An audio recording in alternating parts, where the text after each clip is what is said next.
আসসালামু আলাইকুম, শুভরাত্রি। নিশ্চয়ই সবাই ভালো আছেন। আলহামদুলিল্লাহ, আমিও ভালো আছি। আজকে আমি আপনাদের সাথে বলবো, যেমন আমাদের সমাজে, পরিবারে দেখা যায় যে কোনো মানুষ শিক্ষিত হলে দেখে অনেক মানুষের মধ্যে গোবরে পদ্মফুল যে কথা বলে, যেখানে গোবরে পদ্মফুল থাকে সেই পদ্মফুলের কাছে সবার আশা থাকে, সব রকম আশা। সেই পদ্মফুল টাকা ইনকাম করে সবাইকে দিবে, সেই পদ্মফুল সবার চাহিদা পূরণ করবে। সেই পদ্মফুলকে ঠকানো হবে, ঠকালেও চুপ থাকতে হবে, অপমান করলেও চুপ থাকতে হবে, যত কিছুই করা হোক না কেন চুপ থাকতে হবে। সে পদ্মফুল ছেলে মেয়ে, ছেলে হতে পারে, মেয়ে হতে পারে, ছেলের বউ হতে পারে, মেয়ে, বিশেষ করে এই 3 শ্রেণী। তো দেখা যায় যে আসলে কিন্তু এগুলো উচিত না, কারণ সবাই চায় হ্যাঁ আমি যদি সবাইকে করতে পারি এটা আমার ভালো লাগবে। কারণ করতে পারাটা হলো একটা নিজের ভালো লাগা। কিন্তু কেউ যদি এটার জন্য প্রেশার দেয়, হ্যাঁ আমাদেরকে করলো না কেন, আমাকে করলো না কেন, অমুককে করলো না কেন, তখন ওই পদ্মফুলটা কষ্ট পায়। কষ্টে কাউকে না পারে কিছু বলতে, না পারে কিছু করতে।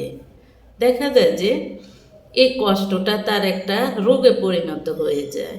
তাই নিজের যার যার হাত পায়ের উপর নির্ভরশীল হওয়া ভালো। কারো উপর নির্ভরশীল হওয়ার চেয়ে নিজের হাত পা, নিজের ব্রেন আর আল্লাহর উপর নির্ভরশীল হবেন। অন্যের উপর চেয়ে অন্যকে শুধু শুধু কষ্ট দিবেন না, কারণ দিতে পারলে সবার কাছে ভালো লাগে। আপনি চাওয়া লাগবে না, তার যদি অ্যাবিলিটি থাকে সেই করবে।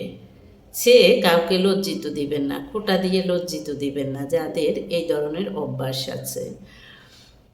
আরেকটা কথা হলো, ওই ধরনের পদ্মফুলগুলা দেখা যায় যে চুপ থাকাটা সবাই আশা করে। তার সামনে দিয়ে অন্যায় ঘটবে, অন্যায় করবে, অন্যায়কে অন্যায়, ন্যায়কে ন্যায় বলা যাবে না, সে চুপ থাকতে হবে। তবে আমি মনে করি শিক্ষিত হয়ে যদি আপনি ভুলকে ভুল, শুদ্ধকে শুদ্ধ, সঠিককে সঠিক না বলতে পারেন, তাহলে আপনার শিক্ষাও বৃথা। আপনাকে শুধু সবাই বলবে আর আপনি চুপ থাকবেন, এটা কিন্তু আপনি ভাববেন আপনাকে মানুষ ভদ্র বলবে, আপনাকে বিনয়ী বলবে, এটা কিন্তু আসলে কিন্তু ভদ্রতাও না, বিনয়ীও না। ভদ্রতা বিনয়ী হলো আপনার সামনে দিয়ে ন্যায়কে, কেউ অন্যায় করছে সেটাকে আপনি সুন্দর ভাষায় বুঝিয়ে বলবেন, কেউ ভুল করেছে সেটা সুন্দর ভাষায় বুঝিয়ে বলবেন।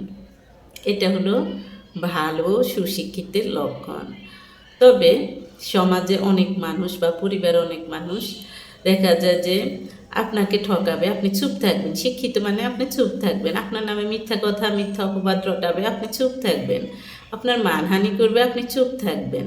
হ্যাঁ, আমিও বলি চুপ থাকতে পারলে ভালো, কারণ যারা চুপ থাকে তাদের হয়ে আল্লাহ কিন্তু আরও কঠিন বিচার করে।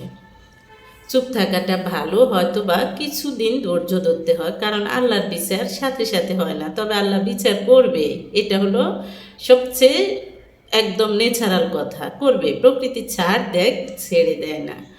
তাই চুপ থাকতে পারলে ভালো, কারণ কিছু মানুষ চাইবে আপনাকে তাদের লেভেলে নামানোর জন্য, বিশেষ করে খারাপ মানুষগুলো চাইবে আপনাকে তাদের লেভেলে নামানোর জন্য। তাই আপনার নামে বিভিন্ন খারাপ কথা রটাবে, মিথ্যা কথা বলবে, বিভিন্ন ধরনের ঝামেলা সৃষ্টি করতে চাইবে। তা আপনি কৌশলে এগুলো অ্যাভয়েড করতে পারলে সেটা হবে আপনার জন্য খুব ভালো। কারণ এদের লেভেলে নেমে আপনি শুধু শুধু সময় নষ্ট করবেন এবং আপনার আমলনামাটা ভারী হবে, অর্থাৎ খারাপ হবে, আপনার খারাপ কাজের পরিমাণ বেড়ে যাবে। তাই চুপ থাকতে পারলে অনেক ভালো। তবে মাঝে মাঝে আমি মনে করি চুপ থাকলে অপবাদ বেড়ে যাবে, অন্যায়কারীর সংখ্যা বেড়ে যাবে। তাই আপনি যদি শিক্ষিত হয়ে আপনি যদি কাউকে কিছু শিখাতে না পারেন, এটা কিন্তু আপনার সুশিক্ষা হলো না, আপনি সম্মানিত হবেন না। আপনি ভুলকে ভুল, সঠিককে সঠিক, সে যেই হোক, আপনার যে বয়সে বড় হোক, বয়সে ছোট হোক, যেই হোক, বয়সে সমান হোক, সম্পর্কে যেই হোক, আপনি যদি ভুলকে ভুল, শুদ্ধকে শুদ্ধ, সঠিককে সঠিক বলে কোনো ধরনের একটা সমস্যা সমাধান করতে পারেন, তাহলে আপনি আল্লাহর কাছেও পুরস্কৃত হবেন, আপনি ইহজগতেও পুরস্কৃত অর্থাৎ সম্মানিত হবেন। তাই খুব বেশি বিনয়ী হওয়ার প্রয়োজন নেই, যে যতটুকু প্রয়োজন ততটুকু হবেন। আসসালামু আলাইকুম।